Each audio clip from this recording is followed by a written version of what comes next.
George Orwell je nepochybně jeden z nejvlivnějších autorů vůbec, který je známý svou děsivou vizí budoucnosti. Narodil se v roce 1903 v koloniální Indii a rodiče mu dali jméno Eric Arthur Blair.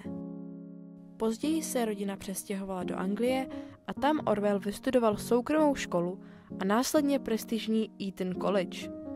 Ve svých 19 letech odešel pracovat do Barmy pro imperiální policii. Tam vzrostl jeho odpor k imperialismu a nakonec se vrátil do Anglie. Následně strávil část svého života mezi chudými a pendloval mezi Londýnem a Paříží. Jako dobrovolník se zapojil do španělské občanské války, kde byl raněn. Následkem však nebyl jen natrvalo poškozený hlas, ale také získal odpor ke komunismu a totalitě a dostal strach z toho, že kvůli propagandě přestává existovat objektivní pravda. O těchto životních událostech napsal několik knih, mezi které patří Hold Katalánsku a Na dně v Paříži a Londýně. Během druhé světové války spolupracoval s BBC a byl nadále novinářem, esejistou a spisovatelem.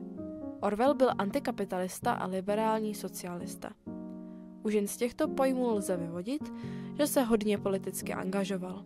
Psal reportáže, politické eseje, kritiky diktatur a nedemokratických režimů. Hlavním nepřítelem v jeho očích byl stalinismus. Zastával se názoru, že není dobré používat zbytečně komplikované slova a pojmy. Uměl přiblížit složité myšlenky jednoduchým a pochopitelným způsobem. Jeho významným dílem je Farma zvířat. Ta je krátkým, alegorickým a satirickým románem, který pojednává o tom, jak zvířata pod vedením prasat vyženou krutého farmáře a vytvoří 7 přikázání, mezi které patří: všechna zvířata jsou si rovna. V roce 1949 vyšla kniha 1984. To je román, který je tak známý, že se často objevuje v bulvárních titulcích, politických komentářích a občas dokonce v dennodenní konverzaci. Kniha pojednává o totalitní vládě, kterou vede takzvaný Velký bratr, figura, která o všech ví vše a všichni ji musí zbožňovat.